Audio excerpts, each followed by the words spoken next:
Bueno, quiero agradecer a los organizadores de la reunión por la invitación para estar acá. Aquí hay una breve reseña de lo que va a ser la presentación.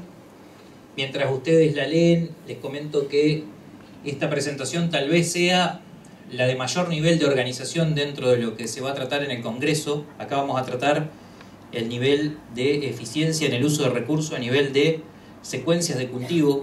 Es decir, hemos hablado durante casi toda la reunión de niveles moleculares, bioquímicos, a nivel de hoja, a nivel de órgano, a nivel de planta, algunos a nivel de cultivo, algunos poquito, y aquí vamos a hablar algo a nivel de secuencias de cultivo. Creo que es la única de las presentaciones que está orientada a ese nivel. Y agradezco también que hayan cambiado los coordinadores, porque los coordinadores originales nos habían pedido que haga esta presentación en inglés. Y la verdad que me tenía bastante nervioso hasta que encontré una forma de aprender inglés bastante rápido, que fue esa. Y afortunadamente pude venir sobrio a dar la presentación con ustedes y creo que la voy a poder terminar. Por otra parte, les comento, yo vengo de Paraná, a esta hora se duerme la siesta ya. Acá parece que algunos también vinieron a dormir, aunque no son de aquella zona. Pero claramente voy a ir introduciendo algunas cosas para hacer la presentación más llevadera. Básicamente la presentación está orientada a mostrarles en un par de ejemplos cómo podemos usar los viejos conceptos de la fisiología de cultivos en los nuevos escenarios productivos que plantean los desafíos para los próximos años para la agricultura. Un poco repasando cuál es lo que se prevé, cuál va a ser la evolución de la población mundial, vemos que para el año 2030 está previsto que crezca en un 18-20% la población mundial, un incremento demográfico importante como esa foto de India, y se supone que ese incremento en la población, acompañado de la mejora en los niveles de vida de esa gente, va a llevar a una mayor demanda por alimentos, fibra y ahora también biocombustibles. Y aquí tenemos cuál ha sido la evolución en los rendimientos de los principales cultivos, maíz, trigo, soja, en los países del Mercosur. Claramente se ve que hay algunas tendencias positivas, especialmente en maíz, en varios países. Las tasas de crecimiento en soja y en trigo son un poco más bajas. Y todo hace pensar que este incremento a nivel de rendimiento por unidad de área no va a ser suficiente para el 2050 para llegar, si se mantiene la superficie sembrada, a satisfacer esas demandas que van creciendo de la población, lo cual sugiere que tenemos que incorporar más nuevas tierras a cultivo, lo cual hay una presión social muy fuerte en contra de que eso se produzca. La otra es seguir incrementando estas tasas a través de varios de los mecanismos que se discutieron en esta reunión, y otra es a través de otras herramientas de intensificación que vamos a ver un poquito más adelante. Por otro lado, la superficie de esos mismos cultivos claramente se ve que en estos países está desbalanceada. En los países del Mercosur hacia una alta secuencia de cultivo de soja. En muchos casos la relación soja con respecto a los otros cultivos es muy alta y eso plantea algunos interrogantes desde el punto de vista de la sustentabilidad de los sistemas. Y si representamos para el caso de la Argentina la proporción del cultivo de soja, podemos ver que en los últimos años alrededor del 60% de la superficie cultivada es soja, lo que indica una clara tendencia al monocultivo, y también se ha producido una reducción de los cultivos invernales. En este momento menos del 20% se siembra con cultivos invernales, y si representamos esa secuencia como un promedio, tendríamos algo parecido a esto. Esta sería una secuencia promedio de la región pampeana, que es parecido a lo que pasa en otros países del Mercosur, y podemos ver que tendríamos 3 sojas hechas como único cultivo en el año, un doble cultivo trigo-soja en 5 años, y en el 5.º año un cultivo de maíz o otro cultivo estival. En ese contexto tenemos esta oferta de recursos. Recuerden, este es un simposio sobre eficiencia en el uso de recursos. Agua disponible alrededor de 1000 milímetros por año, radiación solar 3000 megajoules disponibles por año, y esta secuencia en promedio solamente aprovecha un 40 a un 50% de esta agua disponible y menos de un 30% o alrededor de un 30% de la radiación. Es decir que con esta secuencia de cultivos estamos capturando solo una fracción de los recursos que tenemos disponibles, lo que nos habla de que este es un sistema altamente ineficiente para aprovechar los recursos. Y todos los recursos que no se capturan siempre están involucrados en procesos de degradación del ambiente. El agua que no absorben los cultivos escurre, genera erosión, arrastra sedimentos. La radiación que no se intercepta no es utilizada para producir biomasa que retorne al suelo para mejorar el balance de carbono. Lo mismo pasa, todos saben las consecuencias que tiene el no aprovechamiento del nitrógeno y otros nutrientes. También generan procesos degradativos si no se aprovechan. Entonces estos serían los principales inconvenientes que tiene la agricultura argentina: alta frecuencia de cultivo de soja, con un balance negativo de carbono, muy ineficiente para aprovechar agua y radiación, también se reponen muy poco de los nutrientes que extraen los cultivos, hay erosión, todo esto en un contexto de cambio climático y de incremento de demandas para alimentos, fibras y biocombustible. Entonces, aquí aparece la intensificación como una propuesta promisoria para remover algunas de estas características, ahora vamos a ver por qué. Sin embargo, no toda la gente piensa lo mismo acerca del significado de lo que es intensificación. En su versión más tradicional, mucha gente considera que la intensificación es incrementar la producción de granos a través de un uso intenso de los insumos. Nosotros hablamos de otra cosa cuando hablamos de intensificación sustentable. Hablamos de aprovechar más intensamente los recursos, tema de este simposio: agua, radiación solar, nutrientes, y las tierras que son aptas para agricultura, de manera de no avanzar sobre tierras que son que tienen más posibilidades de degradarse, que son más frágiles ambientalmente. Y por otro lado, el manejo de los insumos debe realizarse utilizando las mejores prácticas de manejo basadas en principios ecológicos. Eso es lo que nosotros definimos como intensificación sustentable, cuya principal herramienta agronómica es incrementar el número de cultivos por año o la cobertura vegetal viva del suelo.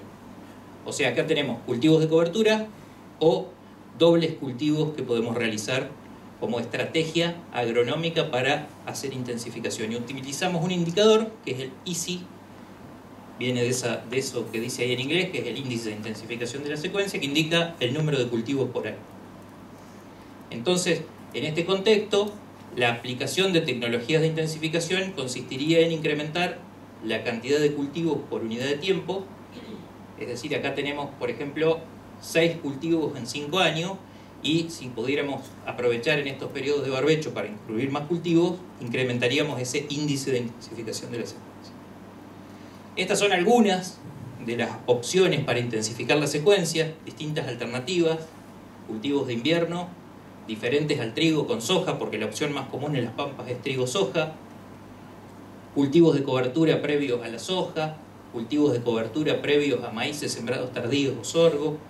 Aquí hay algunas que son aplicadas en parte del Mercosur, como es el maíz safrinha. Se siembra la soja de primera en maíz, no sé si hay alguien de Brasil, y luego se hace maíz tardío sobre esa soja que se cosecha. Algunas otras alternativas que se pueden aplicar en el noreste de Argentina, como soja con trigo de verano. Pero en general nosotros creemos que las más promisorias son estas que consisten en crecer cultivos durante el invierno. Ahora, la pregunta es, ¿las metodologías usuales para evaluar eficiencia en el uso de recursos son útiles en estos sistemas más complejos? Discúlpenme, pero estoy controlando el tiempo, no estoy mandando mensajes. Ahí está. Van 9 minutos. Normalmente evaluamos eficiencia de uso de recursos como el cociente entre el rendimiento, la producción de granos o biomasa también puede ser, en función de la cantidad de recursos capturados. Ahí tenemos eficiencia de uso de agua, eficiencia de utilización de nitrógeno, eficiencia de uso de radiación, es ese cociente siempre. Pero ¿serán útiles estas medidas de eficiencia en sistemas más complejos que abarcan más de un cultivo? Fijémonos qué pasa con esto. Aquí tenemos, esto es un trabajo hecho por un autor australiano, no sé si es australiano, lo hizo en Australia, Young, por el apellido no creo que sea australiano, donde él investigó qué pasaba o cuál era la relación entre la lluvia anual y la evapotranspiración anual. Y fíjense que en una diversidad de ambientes él encontró que cuando llovía menos de 500 milímetros, casi toda el agua de lluvia era aprovechada como evapotranspiración, tanto en vegetación cubierta por árboles o pastos. Sin embargo, a medida que aumentan la cantidad de pluviometría que hay en esa región, empieza a haber excesos de agua y ya la vegetación no aprovecha toda el agua como evapotranspiración. Nosotros en las pampas tenemos alrededor de 1000 milímetros y aprovechamos solo 400 o 500, o sea que claramente estamos no aprovechando el 60% del agua. Es decir que plantear, estudiar la eficiencia del uso del agua, solo del agua evapotranspirada, representa perdernos la mitad, al menos la mitad de la película, cuando hacemos en relación a la evapotranspiración o a los milímetros evapotranspirados. Hay un 50% del agua que no estamos tomando en cuenta con este sistema. Y en sistemas más complejos, a eso lo deberíamos considerar.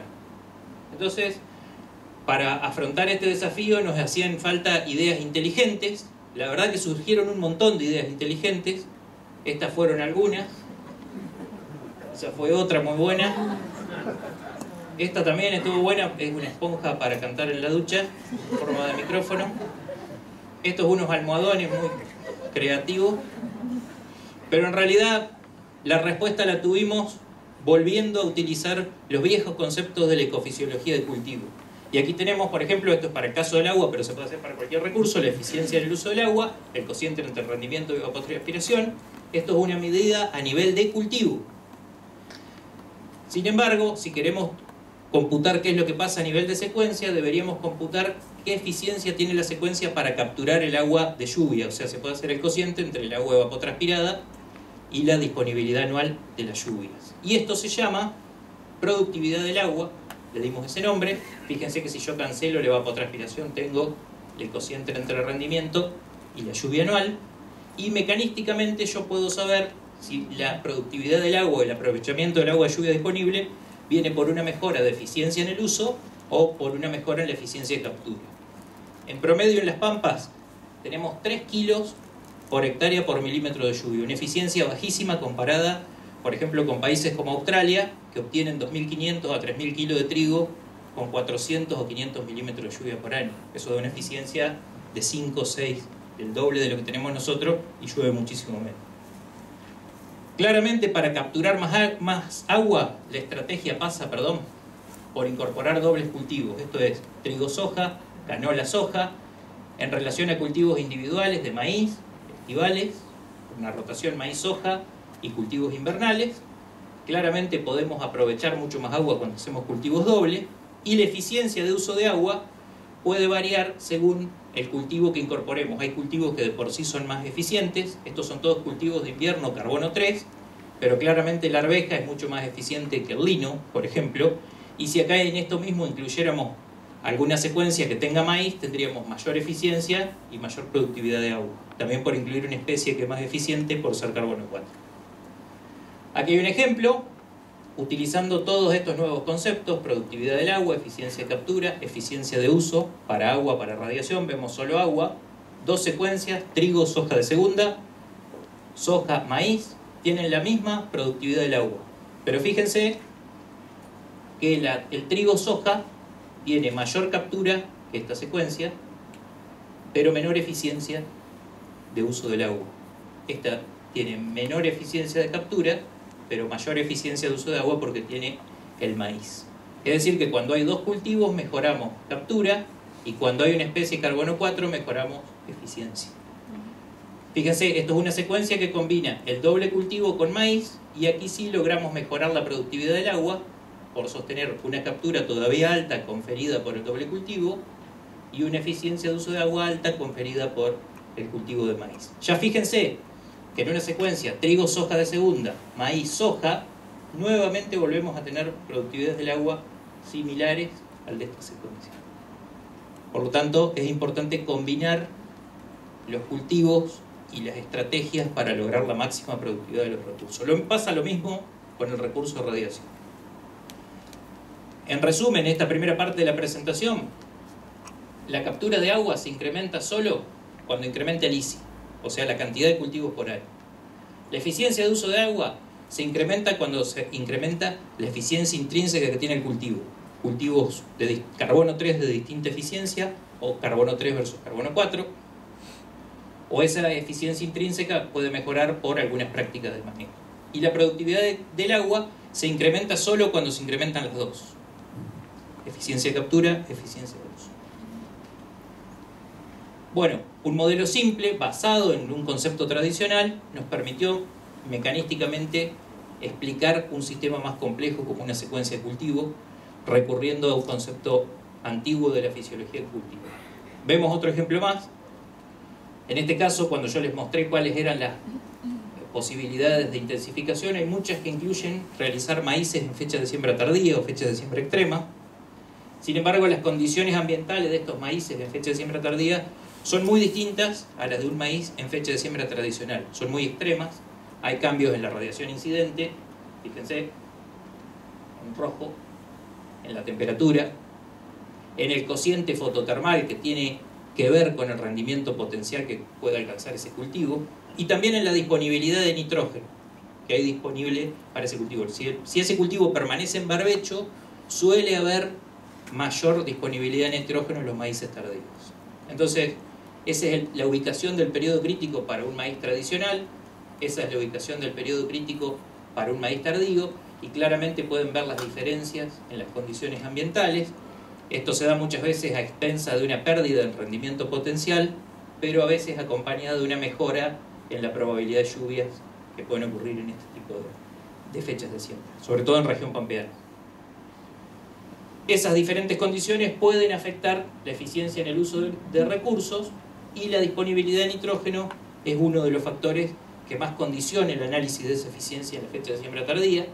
Nosotros utilizamos esta aproximación ecofisiológica, la eficiencia de utilización de nitrógeno para rendimiento. Esta I es de rendimiento, se puede obtener como el producto de la eficiencia fisiológica por el índice de cosecha. A su vez, esta eficiencia para producir biomasa es el cociente entre biomasa y el nitrógeno absorbido, y este nitrógeno absorbido es el producto de la biomasa por la concentración de nitrógeno en biomasa. Entonces, si cancelamos estas dos biomasas, tenemos finalmente que la eficiencia de utilización de nitrógeno para producir grano es proporcional al índice de cosecha, inversamente proporcional a la concentración de nitrógeno en biomasa. Y aquí son algunos resultados. Esto es un trabajo publicado recientemente en Field Crops Research, 2 años. Esto es el índice de cosecha en 2 genotipos, con 2 dosis de nitrógeno en la fecha de siembra tradicional y tardía. Y podemos ver que, por ejemplo, en los testigos o controles sin fertilizar, el índice de cosecha fue más alto en la fecha de 18 minutos. Me quedan 2. 20 o 25 minutos tengo. 20, bueno. No, ya termino. Claramente en los controles se ve que el índice de cosecha es más alto en la fecha, para un mismo genotipo, por ejemplo este, es más alto en la fecha de siembra tardía que en la temprana. Ahora, esas diferencias son por efecto de mayor radiación, de mayor fotoperiodo, de menor temperatura, de mayor disponibilidad de nitrógeno. Es decir, ¿hay efectos confundidos cuando hacemos esta comparación? Seguramente sí, es difícil atribuir a qué se producen esos cambios. Yo hubiera esperado que el índice de cosecha sea menor en la fecha de siembra tardía. Hay más crecimiento vegetativo y a veces menor rendimiento potencial en grano, y eso podría haber sido un resultado esperado, pero sin embargo uno cuando quiere interpretar esto se encuentra con dificultades. Entonces, para despejar un poco esos efectos confundidos, lo que empezamos a utilizar fue un viejo concepto nuevamente de la fisiología de cultivo, en este caso basado en la curva de dilución de nitrógeno. Consideremos, por ejemplo, ese punto celeste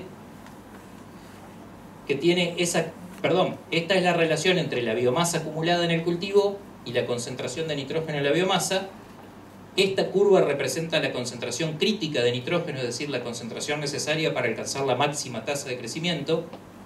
Y si yo tengo para ese punto ese nivel de biomasa y esa concentración de nitrógeno, claramente estoy bajo la curva de concentración crítica, mientras que yo debería tener, para obtener la máxima tasa de crecimiento con esta biomasa, esa concentración crítica. Entonces, utilizando esa curva puedo construir este índice que se llama índice de nutrición nitrogenada, o NNI por el inglés, y es el cociente entre esto, el nitrógeno que tengo en ese momento, en ese punto, contra el que debería tener, o la concentración crítica que debería tener. Ese es el índice de nutrición nitrogenada, y lo que hicimos para esos datos fue calcular el estatus nitrogenado que tenían esos tratamientos. Y claramente los controles o los testigos tenían mejor estatus nitrogenado en las fechas de siembra tardías que en las fechas de siembra temprana.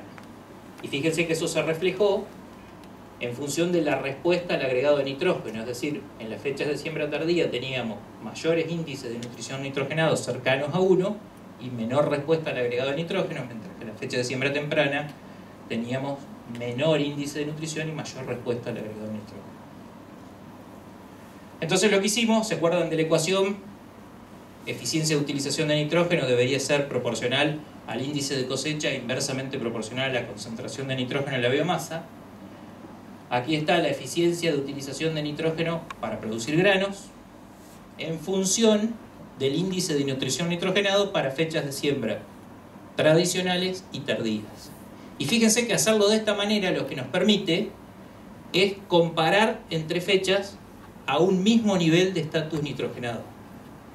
Así que podemos despejar el diferente estatus que tenían por la mayor disponibilidad de nitrógeno en fechas de siembra tardía. Y claramente, en fechas de siembra tradicionales tenemos mayor eficiencia fisiológica para producir biomasa. Por cada unidad de nitrógeno que absorbe el cultivo, produce más kilos de biomasa. Esto está comparado a un mismo estatus de nutrición nitrogenada. Nuevamente, aquí está el porcentaje de nitrógeno en la biomasa, es mayor en fechas de siembra tardía que en fechas de siembra temprana. La comparación está hecho al mismo nivel de estatus nitrogenado. Y fíjense que para índice de cosecha y eficiencia de utilización para producir granos, no hubo diferencias entre fechas de siembra para esos dos componentes. Entonces, como resumen de esta parte, que es medio anecdótico porque la idea es mostrar cómo podemos usar herramientas viejas para analizar nuevos problemas. La eficiencia de utilización para producir biomasa fue mayor en las fechas tardías que en las tempranas. Sin embargo, la eficiencia de utilización para producir granos no difirió entre fechas de siembra. Y debido a que el índice de cosecha no fue diferente entre fechas de siembra, la falta de diferencias en esto se debió a la mayor concentración de nitrógeno en biomasa en las fechas de siembra tardía, por la ecuación que habíamos visto. Entonces, de nuevo, el uso de un viejo concepto basado en la curva de dilución de nitrógeno, en este caso, nos permitió dar cuenta de las diferencias entre estos sistemas tan contrastantes de fecha de siembra temprana y tardía. Y bueno, las conclusiones generales del trabajo. Bueno, a pesar de que constantemente aparecen nuevas tecnologías, herramientas, yo creo que todavía la fisiología de cultivo permanece vigente y sigue habiendo conceptos que son útiles para enfrentar los nuevos desafíos. Y esos nuevos desafíos deberían abordarse o encararse usando las nuevas tecnologías, no renegando de ellas, combinando con los viejos conceptos, pero siempre debemos utilizar el único ingrediente irreemplazable para el progreso humano, Laurita: la imaginación. Así que bueno, muchas gracias por su atención. Espero los que durmieron que hayan disfrutado. Y entonces hay tiempo para las preguntas.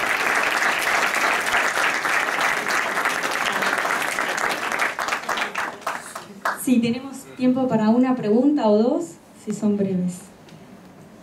Pablo, un sentimiento contrastante porque eran ideas que quería hacer para la región pampeana y me ganaste, pero bueno.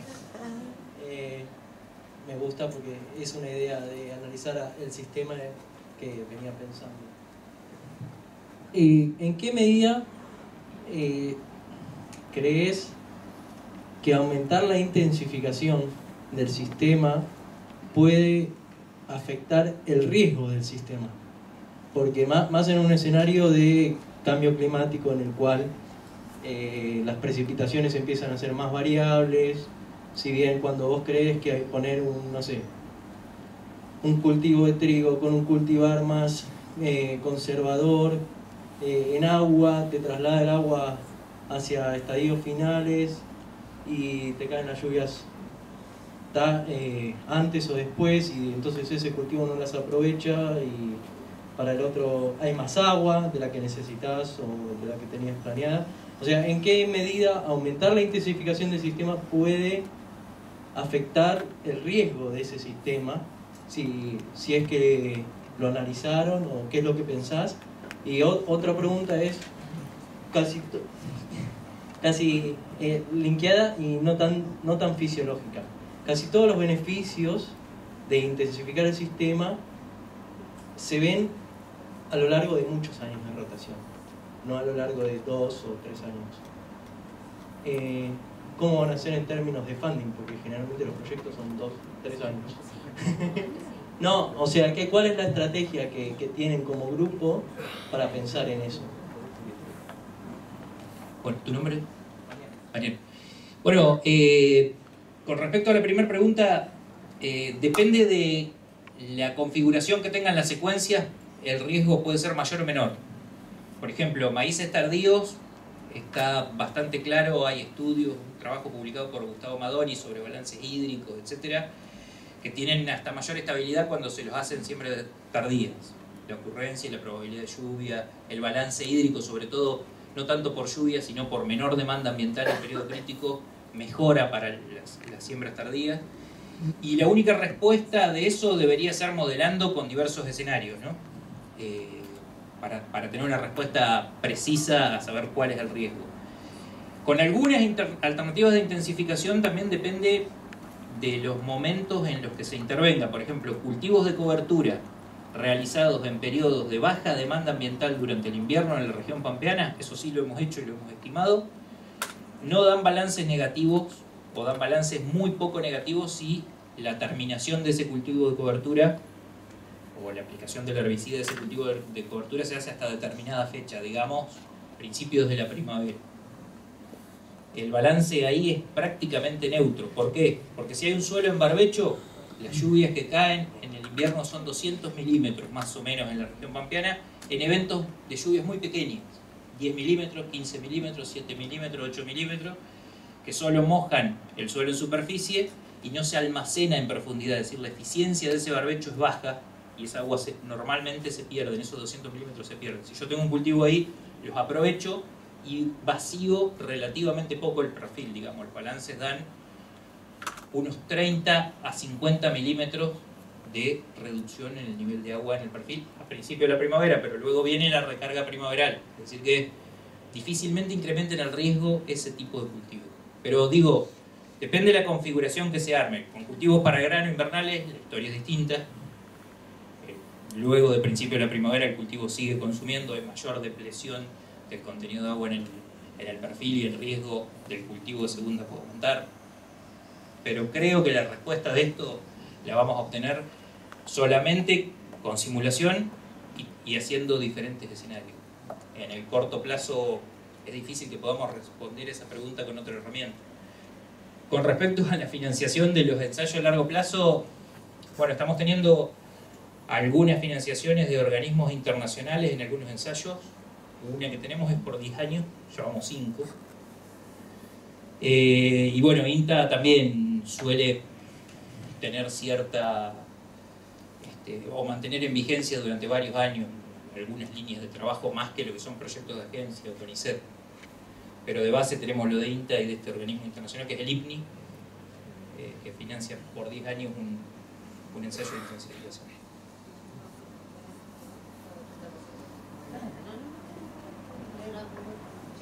¿Alguien quiere hacer otra pregunta?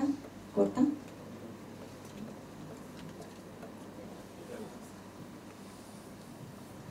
Buenas. Yo vi que planteaste como posibilidades para mejorar la eficiencia en el uso de agua diferentes alternativas en lo que respecta a la secuenciación de cultivos. ¿Hiciste o hicieron o están trabajando en lo que respecta a la consociación de cultivos, digamos, cultivos al mismo tiempo? He visto que hay gente trabajando en eso, pero no vi en relación a la eficiencia del agua. Me imagino que puede ser interesante porque generalmente consocian cultivos en los momentos de mayor demanda atmosférica. Entonces puede ser que... No sé si lo hicieron, por eso te pregunto. Sí, lo hemos hecho, hemos trabajado con intercultivo maíz-soja, girasol-soja, y no me acuerdo, bueno, y trigo-soja, pero eso tiene un periodo de coexistencia bastante corto, más parecido al secuencial, el intercultivo trigo-soja, que los otros, donde hay un mayor periodo de convivencia. En general, no encontramos que tengan una mejora muy amplia en lo que es eficiencia de uso de recursos en comparación con los cultivos individuales, sobre todo teniendo en cuenta las complejidades operativas que genera. Entonces, por eso sí trabajamos varios años, acá está Laura, Leo, no sé, bueno, con la gente de CREA tuvimos un convenio también varios años, pero fue una tecnología que preferimos no seguir avanzando porque no veíamos ventajas tan claras en relación a los problemas operativos que generaba.